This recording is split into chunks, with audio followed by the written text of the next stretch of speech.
ఒక పేను చాలా కష్టపడి పెసర పంట పండిస్తుంది. దానిని ఆ ఊరిలో ఉండే రాజుగారు చూస్తారు. పేను లేని సమయంలో పెసర పంట అంతా రాజుగారు పట్టుకొని వెళ్ళిపోతారు. విషయం తెలుసుకున్న పేను రాజు అంతు చూడాలని చెప్పి రోటీలు కాల్చుకొని రాజు దగ్గరికి బయలుదేరుతుంది. దారిలో పేనుకి తేలు కనిపిస్తుంది. తేలుకి పేను జరిగిన విషయం చెప్తుంది. ఇంకొంచెం దూరం వెళ్ళాక ఒక బండరాయి కనిపిస్తుంది. బండరాయికి తేలు జరిగిన విషయం చెప్తుంది. పేను తేలు బండరాయి కలిసి వెళ్తుంటే పాము కనిపిస్తుంది. పాముకి బండరాయి జరిగిన విషయం చెప్తుంది. తరువాత పేను తేలు బండరాయి పాము కలిసి రాజు దగ్గరికి వెళ్తారు. పేను దువ్వెనలో దాక్కుంటుంది. తేలు తలగడి కింద దాక్కుంటుంది. బండరాయ ద్వారబంధం బయట ఉంటుంది. పాము ఇంటి బయట ఉంటుంది.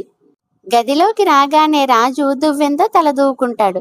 వెంటనే పేను రాజును గట్టిగా కరుస్తుంది. తర్వాత రాజు చిరాగ్గా ఉందని మంచం మీద పడుకుంటాడు. తలగడి కింద ఉన్న తేలు కరుస్తుంది.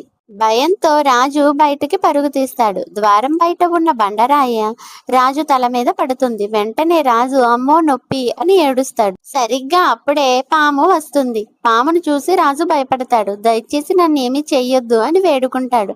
అప్పుడు పాము, నువ్వు పేను యొక్క పెసర పంట తనకి ఇచ్చే, లేదంటే నిన్ను కరిచి ఇప్పుడే చంపేస్తా అని అంటాడు.